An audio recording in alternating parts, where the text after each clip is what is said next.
Pada video kali ini kita akan membahas tentang komposisi atmosfer. Nah, jadi tadi kita sudah belajar tentang struktur vertikal atmosfer. Nah, sekarang kita akan belajar sebenarnya atmosfer itu sendiri tersusun oleh apa. Oke.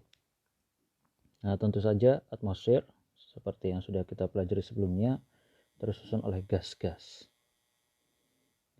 Gas-gas atau udara ya, tersusun oleh udara.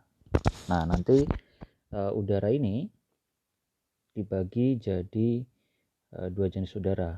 Nah, jadi gas-gas ini kan menyusun udara. Nah, udaranya sendiri itu dibagi menjadi dua jenis, yaitu udara kering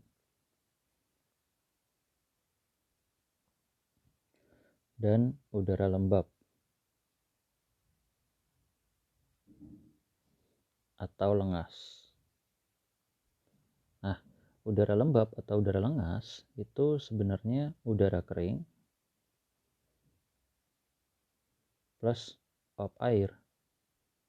Nah, jadi ketika suatu udara itu tersusun gas-gas plus uap air, maka namanya udara lembab. Tapi ketika udara tersebut hanya tersusun oleh gas-gas saja tanpa ada uap air di situ, berarti dia merupakan udara kering. Oke, nah gas-gas itu sendiri dibagi jadi dua jenis. Jadi ada gas variabel dan gas permanen. Nah, ini adalah gas variabel. Kemudian yang di sebelah kiri ini adalah gas permanen. Nah, gas permanen itu adalah gas-gas yang dia relatif konservatif ya. Jadi jumlahnya di dalam atmosfer itu relatif tetap. Nah, tidak mengalami perubahan yang signifikan. Sedangkan gas-gas variabel itu gas-gas yang dia jumlahnya di atmosfer itu bisa mengalami perubahan secara signifikan, bisa bertambah atau berkurang. Nah, umumnya yang jadi gas rumah kaca adalah gas-gas ini nih, gas-gas variabel. Karena gas rumah kaca kan itu terjadi karena adanya suatu penambahan jumlah gas-gas tertentu yang dia sifatnya memantulkan radiasi inframerah. Nah, jadi ketika terjadi perubahan terhadap jumlahnya menjadi lebih banyak sehingga proses pemantulan tersebut jadi lebih intensif. Nah, terjadilah efek rumah kaca. Oke. Nah, artinya gas yang bisa menjadi gas rumah kaca adalah gas-gas yang bisa bertambah secara jumlah dan bertambah secara signifikan gitu. Jadi yang jadi gas-gas rumah kaca ya pasti gas variabel gitu, bukan gas yang permanen. Oke, nah nanti kita akan bahas lagi tentang gas rumah kaca. Sekarang kita ke gas permanen dulu. Oke, nah gas-gas permanen itu ada nitrogen ya, 78,08%. Ini persen by volume dry air. Nah, jadi per volume udara kering ya, bukan udara lembab. Nah, makanya di sini tidak ada uap air. Oke. Jadi ada nitrogen 78,08%, kemudian ada oksigen 20,95%. Nah, ini udah hampir 100% ya, udah banyak gitu. Kemudian ada argon 0,93%, neon, helium, hidrogen, xenon. Ini adalah gas-gas permanen. Nah, ini urutannya ya dari yang paling banyak persentasenya by volume dry air sampai yang terkecil.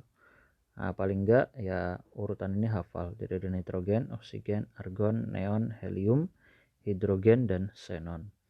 Oke, nah untuk gas-gas variabel, nah di sini disebutkan gas and particles karena di sini nanti yang di list tidak cuma gas tapi juga partikel. Nah, ini partikel.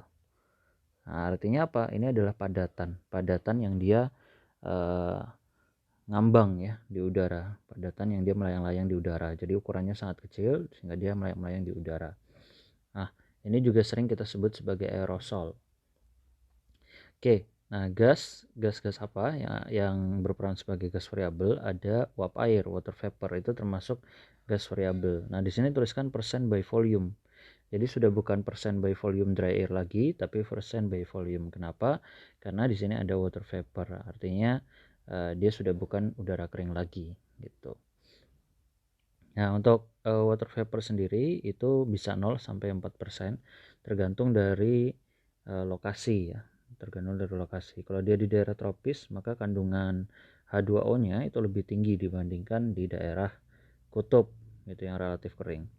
Oke, kemudian di sini ada karbon dioksida. Karbon dioksida itu sekitar 0,037%. Ada metan, nitrous oxide, kemudian ada ozon dan klorofluorokarbon. Nah, kalau partikelnya itu cuma 0,000001%. Jadi sangat kecil ya, tapi ini nanti akan sangat penting ketika kita belajar tentang cuaca.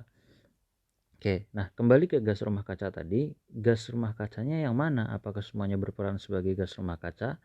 Tidak. Jadi yang berperan sebagai gas rumah kaca itu adalah 4 gas ini. Nah, mereka yang punya kecenderungan untuk memantulkan kembali radiasi gelombang inframerah. Nah, gelombang inframerah ini kan termasuk gelombang panjang. Gelombang panjang itu dihasilkan atau dipancarkan oleh suatu objek yang suhunya relatif rendah. Nah, termasuk salah satunya adalah planet. Nah, planet bumi itu memancarkannya gelombang radiasi gelombang panjang ya, inframerah biasanya.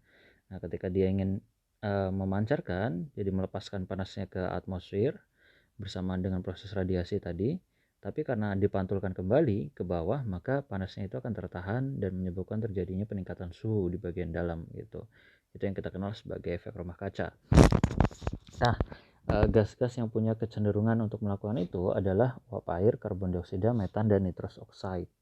Secara jumlah, uap air itu yang paling banyak sebenarnya di antara gas-gas lainnya. Makanya dia merupakan gas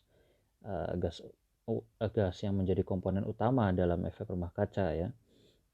Bukan karbon dioksida justru, tapi uap airnya, karena uap air jumlahnya paling banyak gitu. Nah, kalau kita lihat dari segi keefektifan sendiri, yang paling efektif dalam memantulkan radiasi gelombang panjang tadi itu sebenarnya metan. Cuma kita tahu metan jumlahnya sedikit ya, jadi uap air lebih berperan di situ. Nah, cuma yang jadi isu global adalah karbon dioksidanya. Kenapa? Karena karbon dioksida ini kebanyakan itu dihasilkan dari proses yang banyak yang dihasilkan dari proses aktivitas manusia ya, terutama antropogenis gitu. Jadi aktivitas seperti pembakaran bahan bakar fosil dan sebagainya, industri itu menghasilkan karbon dioksida dan menyebabkan pertambahan jumlah karbon dioksida di atmosfer sehingga meningkatkan efek rumah kaca. Nah, berbeda dengan uap air. Uap air itu relatif alamiah ya, dihasilkannya atau masuk ke atmosfer itu melalui proses evaporasi seperti itu. Nah, selain itu, karbon dioksida itu punya yang namanya ya semua gas punya ya, namanya residence time. Jadi residence time ini adalah waktu tinggal. Jadi waktu seberapa lama suatu gas itu berada di atmosfer, dari waktu dia masuk ke atmosfer sampai dia keluar dari atmosfer tersebut. Nah, karbon dioksida itu punya waktu residence atau residence time yang lama. Dia bisa sampai 150 tahun di dalam atmosfer. Sehingga ketika terjadi penambahan jumlah karbon dioksida di dalam atmosfer, itu butuh waktu yang lama sampai karbon dioksida itu bisa keluar lagi di atmosfer. Nah, kalau kita tidak kontrol itu, sebelum waktunya dia keluar kita udah tambahkan terus. Akibatnya apa? Nanti kandungannya akan banyak gitu. Dia bisa bertahan lama di sana dan menyebabkan efek rumah kaca yang dalam jangka waktu panjang bahkan mungkin bisa mengalahkan efek dari uap air gitu. Jadi akan berbahaya. Harus dikontrol. Beda dengan uap air cuma sekitar 10 hari residence time-nya. Jadi ketika dia masuk ke atmosfer, 10 hari kemudian dia akan keluar dari atmosfer. Seperti itu. Oke. Nah, di antara gas-gas ini yang paling penting di sini ketika kita bicara tentang fenomena cuaca, tentang meteorologi, itu adalah uap air. Kenapa? Karena uap air ini inti dari cuaca. Ibaratnya dia komponen utamanya. Jadi uap air ini nanti dialah yang akan berubah, mengalami kondensasi ya, berubah fase menjadi air, kemudian dia berarti menjadi awan gitu kan. Dan awan ini nanti yang jadi cikal bakal banyak fenomena cuaca gitu kan, seperti badai, hujan es dan sebagainya. Itu kan semuanya diawali dari awan. Selain itu, fenomena-fenomena cuaca yang ekstrim seperti siklon atau hurricane gitu ya, itu butuh energi, dan energinya itu dihasilkan dari proses perubahan fase uap air gitu. Karena ketika uap air ini berubah fase, dia melepaskan panas laten. Nah, sebenarnya panas latennya inilah yang jadi sumber energi untuk fenomena-fenomena cuaca yang ekstrim tersebut gitu. Jadi uap air ini penting. Tanpa adanya uap air kita nggak akan punya cuaca gitu di troposfer. Nah, selain itu yang penting adalah partikel atau aerosol. Nah, aerosol ini nanti akan berperan sebagai inti kondensasi istilahnya, atau inti sublimasi, tergantung dia berperan pada suatu proses yang seperti apa gitu. Nah, ini penting juga karena sebagai contoh nih, ketika dia menjadi inti kondensasi, uap air ini ketika dia akan kondensasi menjadi cairan, dia butuh tempat untuk menempel, dia butuh permukaan untuk nempel. Kalau misalnya kita bicara permukaan bumi, tempat uap air nempel itu ada banyak. Bisa daun misalnya, ketika dia nempel di daun maka jadi embun gitu kan, atau nempel di dinding atau di atap sehingga dinding dan atap jadi basah gitu. Tapi ketika proses ini terjadi di atmosfer, di atas gitu ya, di udara, uap airnya mau nempel di mana gitu. Satu-satunya medium tempat dia menempel ya si partikel udara yang padatan ini tadi ya, yang ngambang di udara gitu. Partikel kecil-kecil yang ngambang di udara ini akan jadi tempat nempelnya uap air sehingga dia bisa kondens jadi air gitu, jadi tetes air. Nah, makanya suatu proses kondensasi butuh yang namanya inti kondensasi, tempat dia nempel gitu. Jadi ini nanti juga akan berperan penting. Nah, bisa kita sebut bahwa dua komponen utama yang harus hadir ya dalam fenomena cuaca, tentu saja selain uap air, itu adalah aerosol tadi yang nanti perannya macam-macam ya. Oke. Nah, kemudian nanti suatu udara yang dia punya suatu kesamaan sifat gitu kan, dan berbeda dibandingkan udara-udara di sekitarnya, itu nanti akan kita sebut sebagai parsel udara. Nah, jadi suatu parsel udara ya isinya gas-gas tersebut gitu, terisi oleh permanen gas dan variabel gas. Nah, ketika dia ketambahan uap air, nanti juga akan ada kandungan uap airnya. Nanti udaranya jadi udara lembab gitu kan. Nah, mengenai uap air ini sebenarnya suatu penting ya, suatu hal yang penting ketika uap air itu masuk ke udara kering. Kenapa? Karena ketika uap air itu masuk ke udara kering, yang terjadi adalah sebagian gas-gas penyusun udara kering tadi itu akan digantikan oleh uap air. Nah, kalau kita bicara berat molekular uap air itu lebih ringan dibandingkan gas-gas penyusun udara kering ini tadi, sehingga ketika suatu udara itu ketambahan uap airnya menggantikan gas-gas penyusun udara kering, maka yang terjadi udaranya tadi yang sekarang berubah jadi udara lembab karena ketambahan uap air itu jadi lebih ringan gitu, karena berat molekular uap air sendiri itu lebih ringan dibandingkan gas-gas penyusun udara kering gitu. Nah, ini juga nanti penting ya, kita jadi tahu bahwa udara yang lembab itu lebih ringan dibandingkan udara yang kering. Lembab ya, bukan udara yang dingin. Nah, jadi ini kadang sering ketukar ya. Lembab itu bukan dingin, kering itu bukan panas gitu. Jadi ini suatu hal yang berbeda. Kalau kita bicara tentang kering dan lembab, itu kita bicara tentang humidity, tentang kelembaban gitu ya, tentang seberapa banyak kandungan uap air di dalam suatu udara. Tapi kalau kita bicara tentang panas dan dingin, itu kita bicara tentang temperatur gitu. Oke. Nah, parsel udara ini nanti dia akan mengalami pergerakan secara vertikal. Selain dia juga mengalami pergerakan secara horizontal ya. Nanti udara yang bergerak ini kita sebut sebagai angin gitu istilahnya.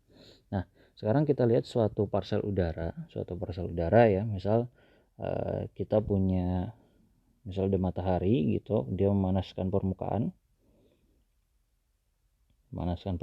sehingga permukaannya menjadi panas. Yang terjadi apa? Nanti permukaan yang panas ini itu akan konduksi dengan udara di atasnya, sehingga udara di atasnya juga menjadi panas, jadi lebih hangat. Nah, apa yang terjadi ketika udara ini jadi lebih hangat dibandingkan udara sekitarnya? Nah, jadi ini terjadi ketika proses differential heating ya, jadi proses pemanasan yang tidak merata. Nah, kalau di permukaan bumi itu umum terjadi, kayak misalnya ada daerah yang tertutup awan, ada yang enggak. Tentu saja daerah yang tidak tertutup awan akan lebih panas gitu dibandingkan daerah yang tertutup awan. Atau pada bangunan dan tidak, daerah yang tertutup bangunan pasti lebih dingin gitu kan dibandingkan daerah yang tidak tertutup bangunan gitu. Itu kita bicara tentang faktor benda yang menghalangi cahaya aja gitu. Belum lagi kita bicara tentang tekanan dan sebagainya. Nah, jadi proses pemanasan yang tidak merata itu umum terjadi gitu. Apalagi daratan sama lautan saja sifatnya berbeda. Kalau kita misalnya berikan panas yang sama jumlahnya dengan waktu yang sama, itu juga yang lebih dulu panas akan ada yang lebih dulu panas dibandingkan yang lain gitu kan, karena kapasitas panas mereka berbeda. Nah, jadi proses pemanasan yang tidak merata ini suatu proses yang natural ya, proses yang umum terjadi.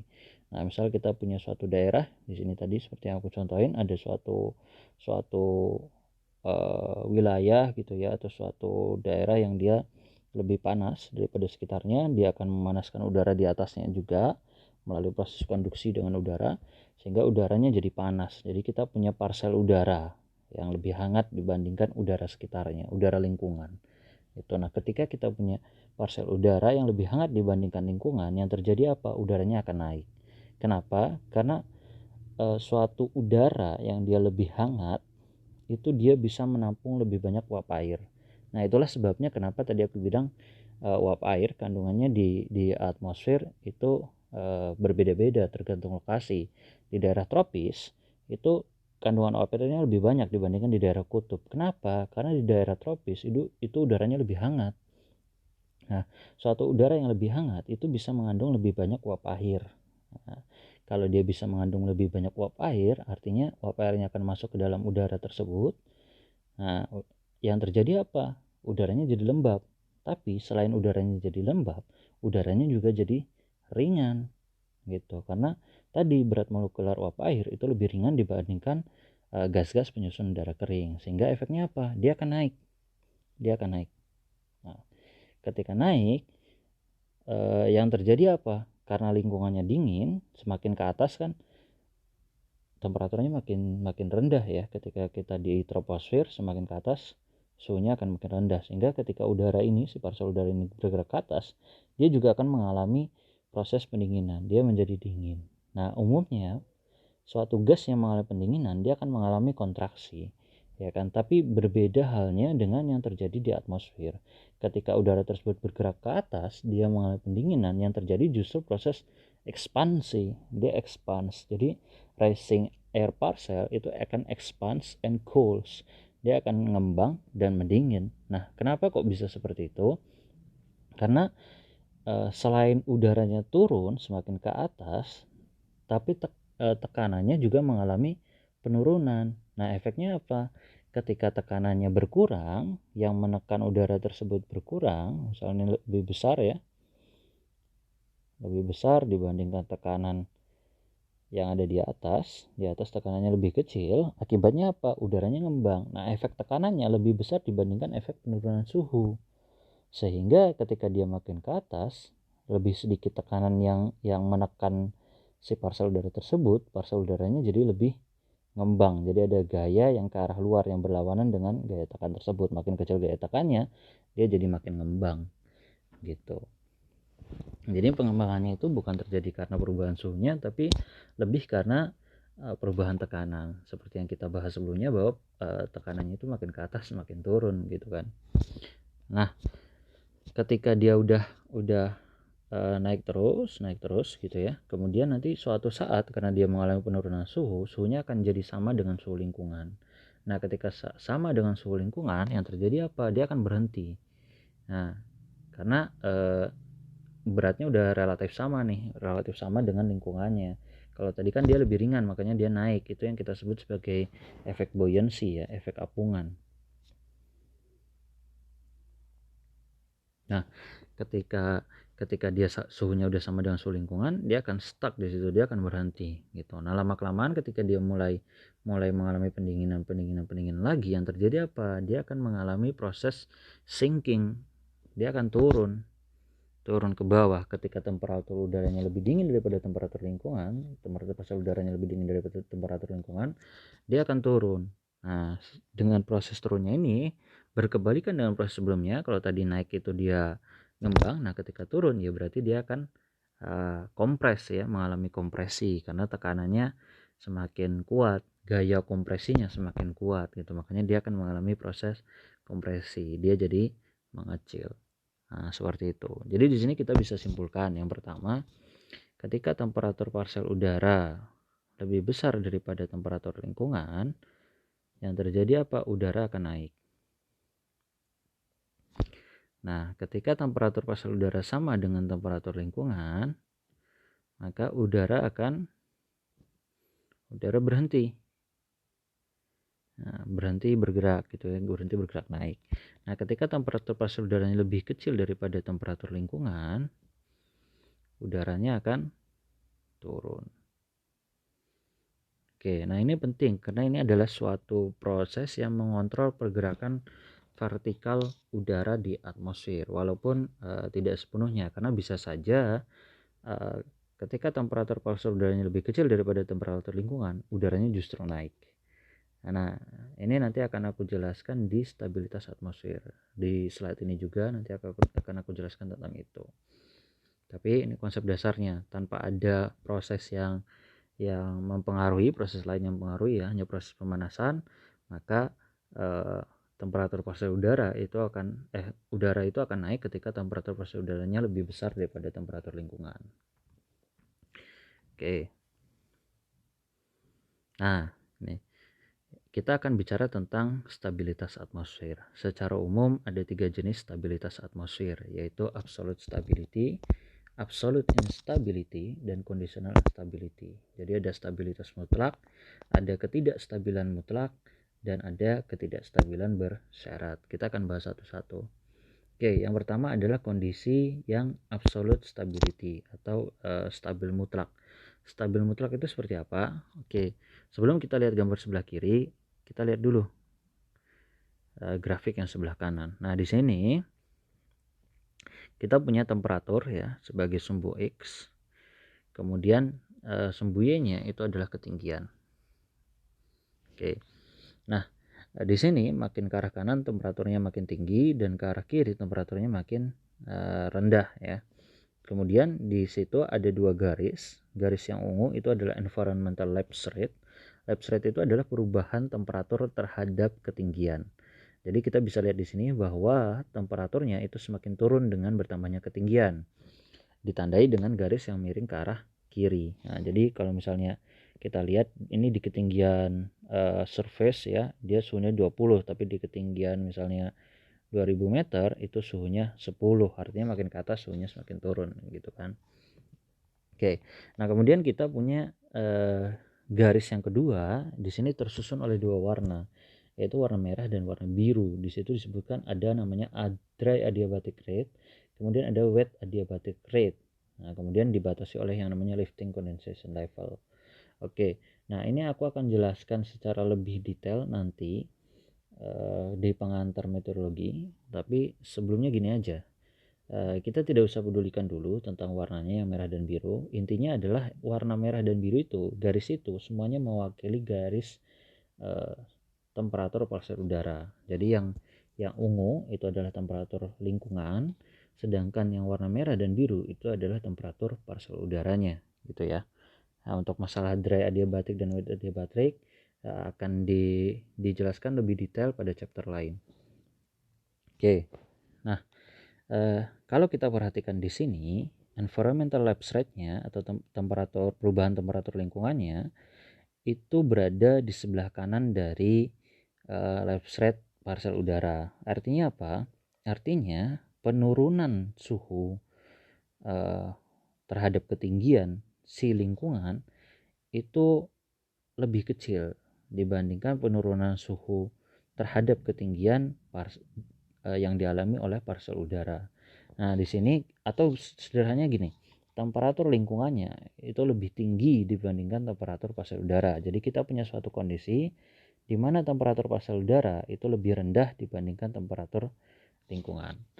Nah, dari slide sebelumnya kita tahu bahwa kondisi seperti ini harusnya udaranya bergerak turun. Nah, makanya di sini tendensinya itu ke bawah. Artinya pada kondisi tersebut harusnya tendensinya udaranya akan bergerak turun. Tapi kalau kita lihat di gambar, ini arah panahnya itu ke atas. Artinya apa? Udaranya itu bergerak naik. Nah, kenapa kok bisa seperti itu? Ini terjadi karena adanya pengangkatan. Nah, makanya di sini ada yang namanya lifting condensation level atau ketinggian kondensasi pengangkatan. Ada kata lifting karena proses ini dipicu oleh proses pengangkatan.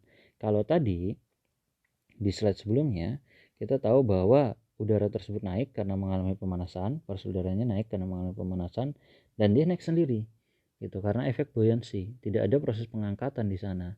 Tapi di sini pada kondisi absolute stability atau stabilitas mutlak ya, stabil mutlak, dia naik ke atas walaupun tendensinya ke bawah. Nah, itu terjadi kenapa? Ketika ada suatu proses pengangkatan udara. Nah, kalau dalam hal ini bisa kita lihat di sini ada cold air. Kemudian ini yang warna merah itu adalah warm air. Kita tahu bahwa udara yang panas itu lebih ringan dibandingkan udara yang dingin. Nah, makanya ketika ada pertemuan antara udara yang panas dan udara yang dingin, udara yang panas itu akan naik gitu. Ketika dia didorong ke sana, dia akan naik di atas udara dingin. Gitu. Nah, makanya udaranya ini partikel udaranya naik. Kemudian terbentuk awan. Nah, dari sini kita juga tahu bahwa ketika udara naik, maka terbentuk awan. Awan itu sendiri adalah suatu bentuk tetes air. Artinya udara yang tadinya mengandung uap air berubah jadi awan yang mengandung tetes air. Artinya dalam proses tersebut itu terjadi proses kondensasi.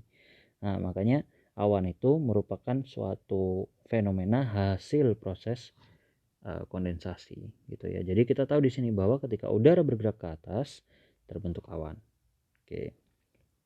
Nah, jadi bisa suatu partikel udara walaupun dia suhunya lebih rendah daripada suhu lingkungan, dia bergerak naik ketika terjadi proses pengangkatan. Oke. Nah, yang selanjutnya adalah kondisi tidak stabil mutlak atau absolute instability. Absolute instability ini terjadi ketika, kita lihat gambarnya di sini ya. Di sini kita lihat bahwa garis temperatur partikel udaranya itu berada di sebelah kanan dari garis temperatur lingkungan.